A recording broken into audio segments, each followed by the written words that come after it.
आती है। चाहते हैं आप? कल मैंने कहा था अनुभव, अनुमान, समझ और संस्कार। आज कहूँगा संकल्प, शक्ति, समस्या, तपस्या। संकल्प, शक्ति, तपस्या, समस्या, इन्हें थोड़ा गहराई से समझिए। व्रत क्या है? मन का संकल्प। आप अपने कर्मों की निर्जरा चाहते हैं, एक संकल्प अपने हृदय में जगाइए कि मैं प्रतिक्रिया मूलक जीवन नहीं जीऊंगा, सहजता से जीऊंगा, साक्षी भाव से जीऊंगा, शांत रहूंगा। इसमें कुछ करना है, ये आपका व्रत बन जाए। कौन सा व्रत? प्रतिक्रिया विरति। ये व्रत एक बड़ी तपस्या है और इससे तुम्हारी चेतना में एक बड़ी शक्ति प्रकट होगी और उसके बाद तुम्हारे जीवन में कोई समस्या नहीं बचेगी। मन में संकल्प, प्रतिक्रिया नहीं करना। आपने कभी व्रत को इस तरीके से नहीं देखा होगा, पर प्रतिक्रिया विरति एक बड़ा व्रत है मेरी दृष्टि में, जिससे जीवन में सहजता उत्पन्न होती है। किसी भी प्रकार की वांछा, आकांक्षा मन में नहीं होती, चित्त में किसी प्रकार का आवेग, उद्वेग नहीं होता, और जिसका चित्त इन सब से रहित है उससे ज्यादा सुखी, प्रसन्न, शांत और आनंदमयी कौन होगा? प्रतिक्रिया विरति मतलब तुमसे कोई कुछ बोले और तुम्हारा मन न डोले। कर सकते हैं आप? हाँ? आप लोगों की स्थिति तो ऐसी है, पल में उभार, पल में उतार, है ना? थोड़ी सी तारीफ की, खिल गए, और टिप्पणी कर दी, खौल गए, है ना? तुम्हारी दशा तो इस लाइट की तरह है, स्विच ऑन किया जल गए, स्विच ऑफ किया बुझ गए। पल में ऑन ऑफ होता है। पर मैं आप सबसे कहता हूं, बाहर की लाइट की स्विच किसी गैर के हाथ में है तो कोई बात नहीं, पर अपने अंदर की लाइट की स्विच तुम्हारे अंदर होनी चाहिए, तुम्हारे हाथ में होनी चाहिए। तुम्हारे मन की स्विच किसी दूसरे के हाथ में ना हो, जो चाहे जब जला दे और चाहे जब बुझा दे। प्रतिक्रिया विरत होने का संकल्प पहला काम।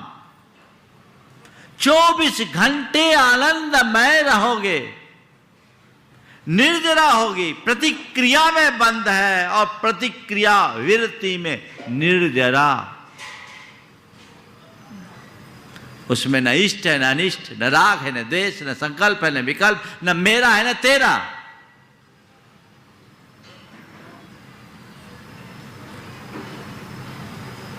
उस जीव के सतत निर्जरा होती है। आचार्य कुंद इसी प्रतिक्रिया विरति का उल्लेख करते हुए कहते हैं, उपन्नोदय भोगे वियोग बुद्धि यतस् सो नित्यम कंखामनागदस्य जम कुणदी सब निजरम मेदी। इस आशय की बात है कि कुछ भी उत्पन्न हो रहा है, उसको वियोग बुद्धि से मात्र देख रहा है, जान रहा है, प्रभावित नहीं हो रहे हैं, उस व्यक्ति के लिए सतत निर्जरा होती है। वो सुख दुख सामने आता है, उसको जानता है, लेकिन उससे प्रभावित नहीं होता। अपने अंतर मन को टटोल करके देखो, 24 घंटा चित्त प्रतिक्रियाओं से भरा रहता है। होता है, उसने ऐसा कह दिया, उसने वैसा कर दिया, अब ऐसा होगा, अब वैसा होगा, मुझे ये करना है, मुझे वो करना है। प्रतिक्रियाओं से प्रभावित होना और प्रतिक्रियाएं करना, ये दोनों हमारी बड़ी दुर्बलता है। और ये दुर्बलताएं हमारे अंदर, हमें अंदर से तोड़ डालती है। तटस्थ रहने के आदी बनिए, अभ्यासी बनिए।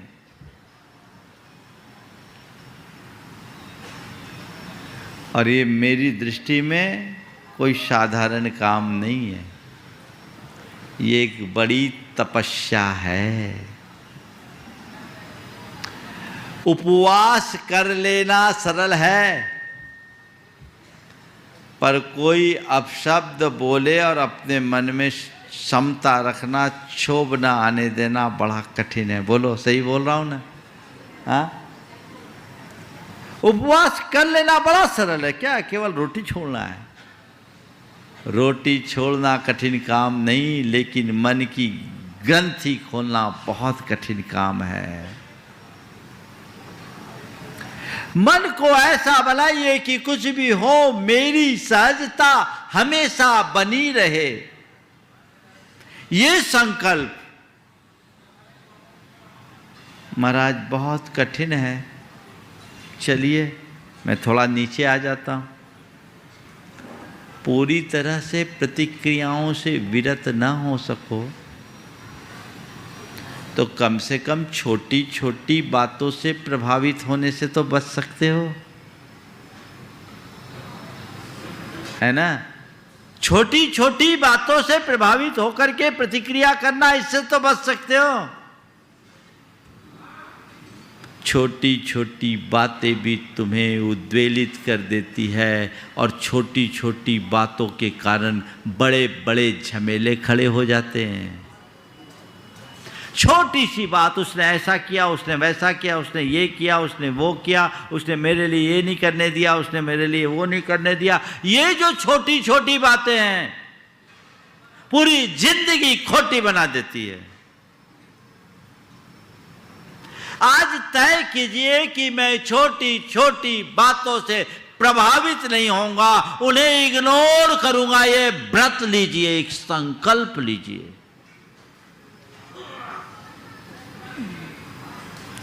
बहुत ये भी कठिन लगता है क्या?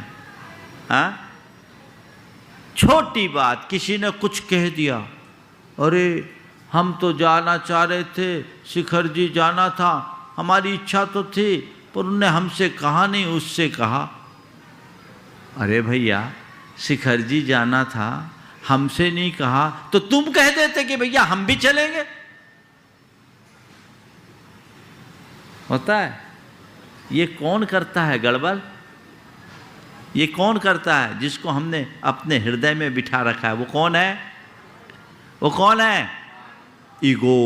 वो है हमारे भीतर का अहम, जो हमें उद्वेलित करता है। एक अच्छे पुण्य लाभ का अवसर था, सब लोग आ रहे थे, मन भी था, और सामने वाले ने कहा नहीं महाराज, कहा तो था पर जाते समय फोन नहीं किया। जैसे आप बाराती हो, है ना?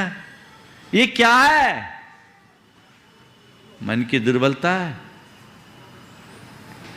मुझे तो एक दिन बड़ी हंसी आई कि एक परिवार आया वंदना के लिए, उनमें उनके समधी भी साथ में थे, अलग अलग कमरे में रुके हुए थे। परिवार तो वंदना के लिए निकल गया, समधी नहीं गया। बोले क्यों नहीं गए? बोले वो हमें जाते समय कहा नहीं कि चलो। अब ऐसे को कौन क्या कहेगा बताओ, कितना अज्ञान है, यहां तक आ गया और कमरे में पड़ा है, बोले हमसे नहीं कहा। हे भगवान, ऐसे लोग क्या करेंगे? मैं आप सबसे कह रहा हूं, छोटी छोटी बातों से प्रभावित न होने का संकल्प लीजिए।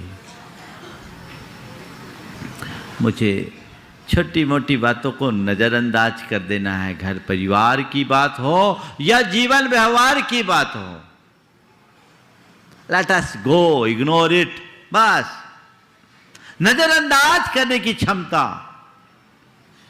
और आप अपने अनुभव को देखिए, जब छोटी बातों को पकड़ लेते हैं तो मन क्या होता है, और उन्हें नज़रअंदाज कर देते हैं तो मनोदशा क्या होती है। महाराज, पकड़ लेते हैं तो जकड़ जाते हैं और नज़रअंदाज करते हैं तो आज़ाद रहते हैं। तय करो क्या चाहिए, जकड़न या आज़ादी? हाँ, आज़ादी। और करते कौन से रास्ते पे चलते हो? एक संकल्प, ये हमारे जीवन की एक बड़ी उपलब्धि होगी। अपने अंतर की समता को बढ़ाने का ये श्रेष्ठ माध्यम है, साधन है। हम लोग बातें बड़ी बड़ी करते हैं पर काम बड़े छोटे होते हैं। तो व्रत संकल्प किसका? छोटी छोटी बातों से प्रभावित नहीं होंगे। चलिए और नीचे आ जाओ। इतना भी नहीं कर सकते महाराज, प्रभावित तो हो ही जाते हैं। चलिए और नीचे आ जाते हैं। कम से कम इतना कर लीजिए कि छोटी छोटी बातों से प्रभावित हो भी जाए तो नकारात्मक प्रतिक्रिया नहीं करेंगे। क्या ये कर सकते हैं? नकारात्मक प्रतिक्रिया नहीं करेंगे, किसी के प्रति रोष प्रकट नहीं करेंगे, क्षोभ प्रकट नहीं करेंगे, अपने मन को अशांत नहीं होने देंगे, उल्टी बात को भी सीधे अंदाज में लेंगे। ये संकल्प ले सकते हैं आप? बोलो। पहली बात, प्रतिक्रिया से विरत होना। चलो वो संभव नहीं, हमने कॉम्प्रोमाइज कर लिया। अब चलो छोटी छोटी बातों से प्रभावित नहीं होना, वो संभव नहीं, हमने और कॉम्प्रोमाइज कर लिया। कम से कम इतना तो करो कि नकारात्मक प्रतिक्रिया से बचेंगे, नकारात्मक प्रतिक्रिया नहीं करेंगे। ये संकल्प ले सकते हो। और ये भी नहीं कर सको तो फिर हम क्या करें? चुल्लू भर पानी में। और क्या है? और क्या? इतना भी नहीं कर सकते, यहां काय को आए हो?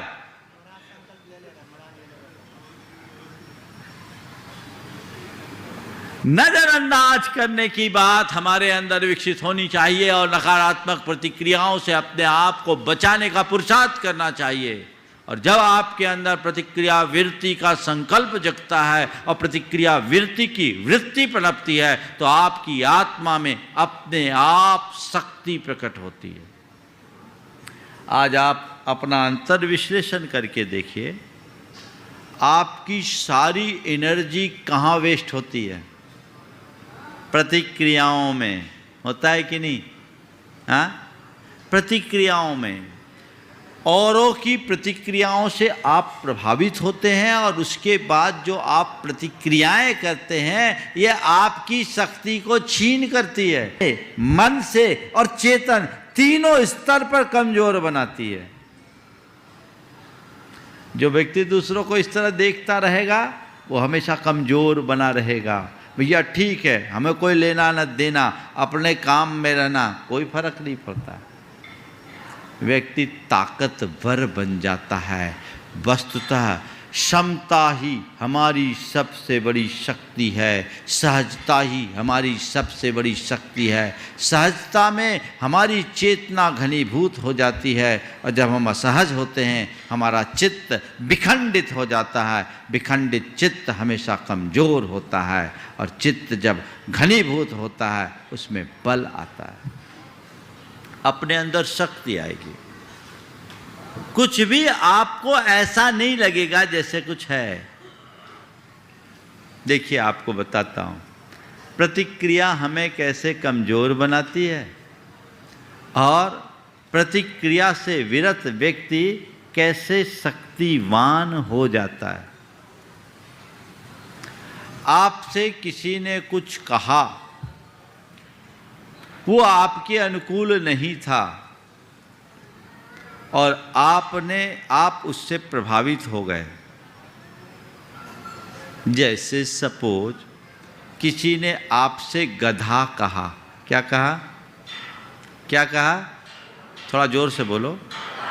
हाँ, मैं नहीं कह रहा हूँ, अभी कोई कह भी नहीं रहा है, पर किसी ने मान लीजिए गधा कहा, और आप उससे प्रभावित हो गए, और आपके अंदर प्रतिक्रिया होनी शुरू हो गई कि उसने मुझे गधा कहा। अच्छा, क्या समझ रखा है, मुझे गधा समझता है, मैं उसको सबक सिखाऊंगा। मुझे गधा बोलता है, औकात दिखा दूंगा। गधा कहने का मतलब क्या होता, मुझे गधा कहेगा, सब सिखा दूंगा।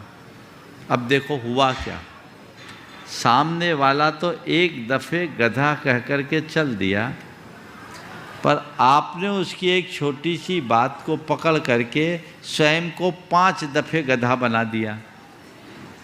बोलो, बनाया कि नहीं बनाया? तो आदमी का गधा बन जाना उसकी कमजोरी है या ताकत? बोलो, बोलो थोड़ा जोर से। तो आप प्रतिक्रिया से आदमी की जगह गधा बने ना। आप ये गधा क्यों बने? आज मान लीजिए किसी का नाम रामलाल है, और हम श्यामलाल को बोलें, श्यामलाल को आवाज़ दें, तो रामलाल का ध्यान मेरी तरफ आएगा क्या? क्यों? जब मैं हूँ ही नहीं, मैं उधर देखूँ क्यों? लेकिन मैं जब रामलाल की जगह श्यामलाल का नाम लूँ, और रामलाल अपने आप को श्यामलाल मानने लगे, तो क्या करेंगे? बोलो। तुमसे किसी ने गधा कहा, और तुम्हारे भीतर ये जो प्रतिक्रियाएं आई, आखिर क्यों आई? क्योंकि तुम्हारे अंतश्चेतना में कोई ना कोई गधा बैठा है, और तुम ये मान रखे हो कि मुझे ये गधा मान रहा, मैं गधा हूं। थोड़े गहराई में जाने की बात है, इसे ऐसे समझ में नहीं आएगा। तुम उससे प्रभावित क्यों हुए? वो तुमने कहीं अपने अवचेतन में इस गधे को बना रखा है, यानी इन्फीरिटी तुम्हारे भीतर है, और वह अवचेतन मन तुम्हें कमजोर बना रहा है, बना रहा है। और जो उससे अप्रभावित है, गधा कह दिया, हम गधा है ही नहीं, तो सोचे क्यों? कह दिया सो कह दिया, हम उधर ध्यान दे क्यों? और फिर दूसरी बात, जब मनुष्य प्रतिक्रियाओं में जीने लगता है, तो फिर क्या करता है? सामने वाले की लाइन को छोटी करने में अपनी ताकत लगाने लगता है, अपनी लाइन को लंबी करने की चेष्टा भूल जाता है। वहीं उसकी ग्रोथ रुक जाती है, वो वहीं के वहीं थम जाता है, वो वहीं जकड़ जाता है, क्योंकि उसका जीवन प्रतिक्रिया मूलक है। और अगर आप और बातों को इग्नोर करके अपने लक्ष्य और संकल्प की तरफ बढ़ते हैं, सतत उन्नतिशील होते हैं, सतत प्रगतिशील होते हैं, आपकी ग्रोथ दिनों दिन बढ़ती है। तो क्या हुआ? प्रतिक्रिया हमें कमजोर बनाती है, और प्रतिक्रिया वृत्ति से हम सबल बनते हैं, हमें शक्ति मिलती है। समझ में आई कि नहीं आई बात? कमजोर मत बनो। एक्चुअल में कमजोर व्यक्ति ही प्रतिक्रिया करता है, और प्रतिक्रिया से और कमजोरी आती है। अरे भैया वो क्या कहेगा, वो कैसा कहेगा, वो क्या कहेगा, उससे क्या होगा, मुझे जो करना है वो देखो। कमजोर लोग ये देखते हैं कि लोग क्या कहेंगे, और मजबूत आदमी ये देखता है कि मुझे क्या करना है। लक्ष्य को देखो, लक्ष्य की पूर्ति के लिए प्रयत्नशील रहो, तो संकल्प से फिर शक्ति विकसित होती है। आपने प्रतिक्रिया वृत्ति का संकल्प लिया, आपके अंदर सामर्थ्य विकसित होने लगी, आप शक्तिमान हो गए, क्योंकि हर संकल्प में शक्ति है। मनुष्य जैसा संकल्प लेगा उसके जीवन में वैसी शक्ति आएगी। ठीक है। अब महाराज, ये तो बड़ी समस्या, हर मनुष्य के सामने कई तरह की समस्याएं आती, और समस्याओं के आगे वो अपने आप को बड़ा कमज़ोर महसूस करने लगता है। कोई ऐसी समस्या आ जाए, क्या करे, और समस्याओं से तो हर व्यक्ति घिरा है। मेरे पास तो जो चाहे वो आता है, तो समस्याएं लेके आता है। अरे भैया, हमारे पास कोई ऐसा मार्ग नहीं है कि हम तुम्हारी समस्याओं का समाधान कर सकें। शंका का समाधान तो फिर भी कर देते हैं, समस्या का समाधान कैसे करें? लेकिन चिंता मत करो। आज भगवान ने हमसे कहा कि तुम्हारे पास बहुत लोग आते हैं, परेशान करते हैं, एक काम करो, एक फार्मूला दे दो, तो जितनी भी समस्या है उसका समाधान निकल जाएगा, समस्या बचेगी नहीं। बता दूं आप सबको, कोई भी समस्या हो, उसको अगर आप समाधान पाना चाहते हैं तो क्या करो? जो भी समस्या है उसको अपनी तपस्या मान लो, तपस्या का निमित्त मान लो। प्रतिकूल संयोग समस्या बनते हैं। समझ गए? समस्या क्या है? प्रतिकूल संयोग, और उसमें अपनी स्थिरता बनाए रखना हमारी तपस्या है। अगर हम प्रतिकूल संयोगों को सहज भाव से स्वीकारने की सामर्थ्य विकसित कर लेते हैं, तो समस्या भी तपस्या बन सकती है। मेरे संपर्क में ऐसे कई तपस्वी हैं जो आप जैसे लोगों के लेवल में जीते हैं, लेकिन उनके अंदर का स्तर बहुत ऊंचा है।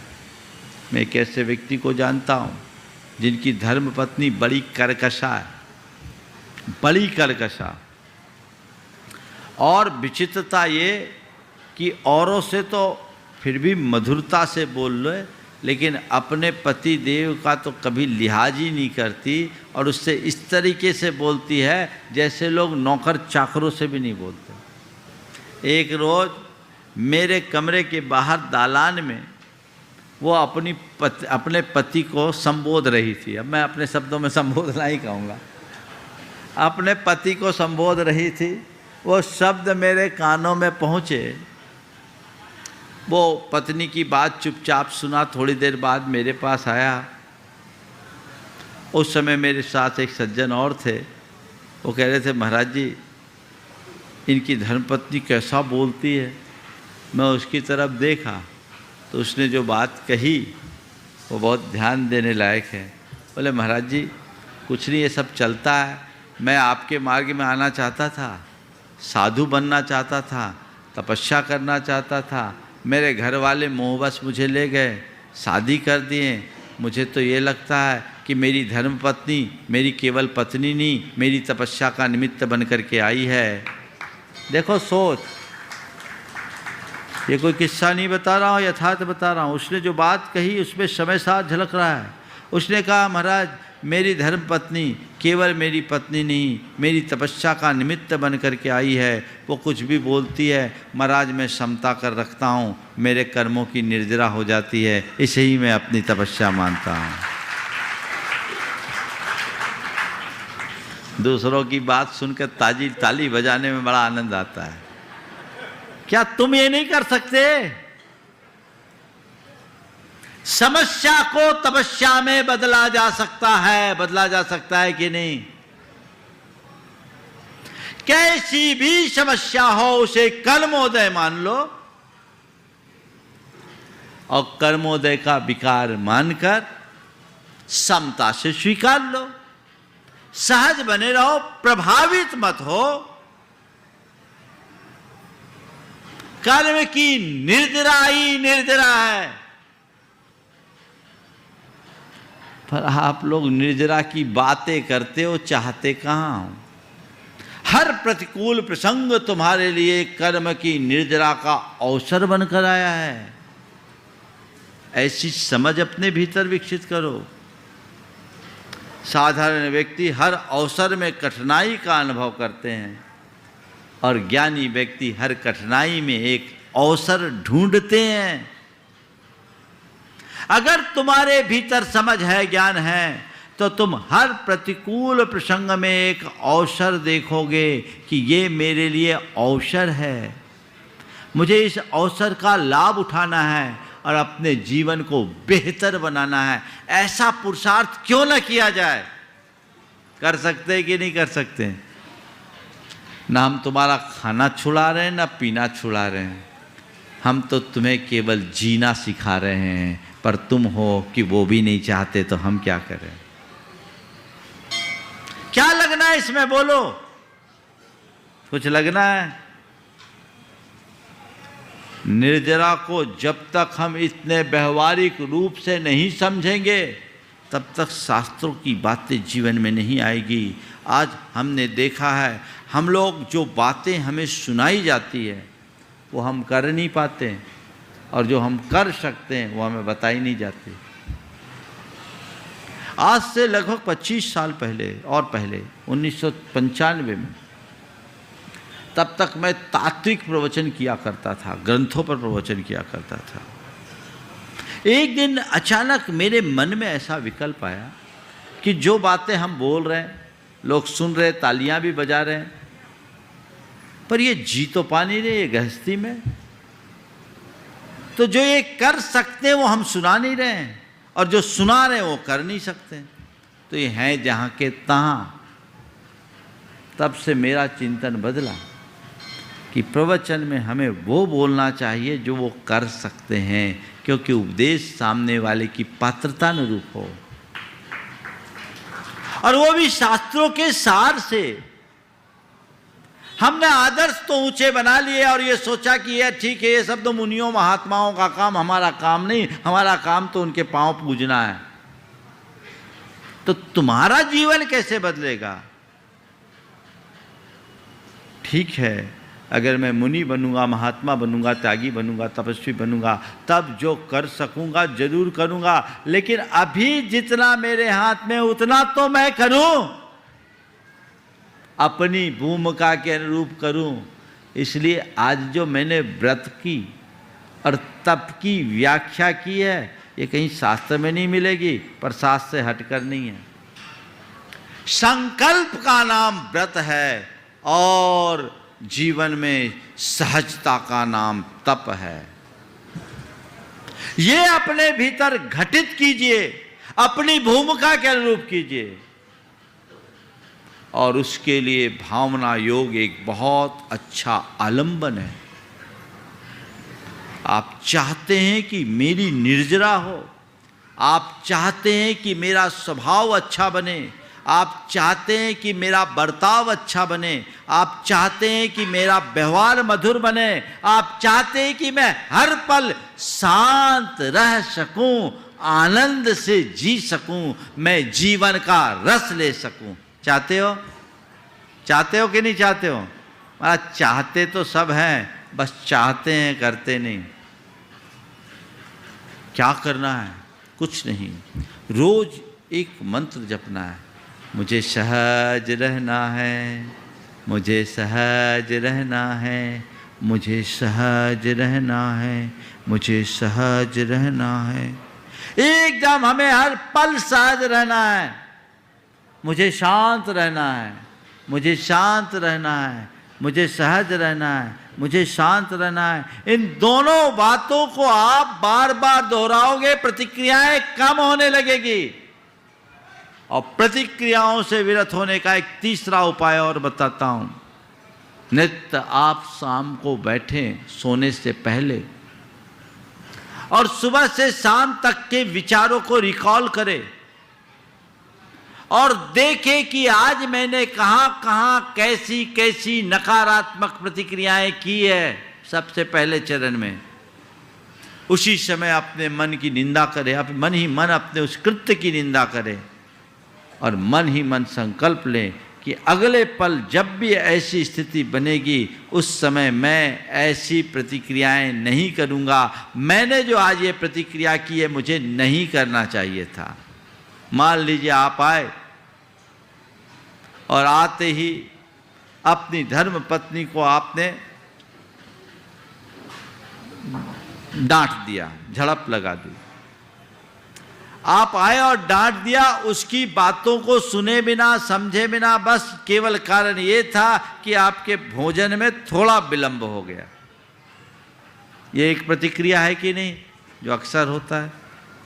शाम को सोचो मैंने डांटा तो मेरा ये डांटना ठीक था या नहीं, कहीं उसकी भी तो कोई प्रॉब्लम होगी।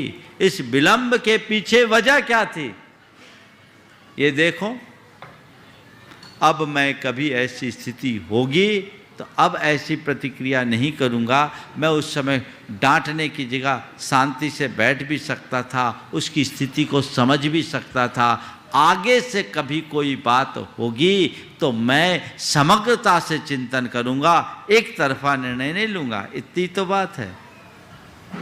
अपनी निंदा गढ़ा करे और इस तरह की बातों से बचे। और चौथी बात, जब भी ऐसी प्रतिक्रिया हमारे मन से हो जाए तुरंत अपने आप को रोके और 9 बार नमोकार मंत्र जपे।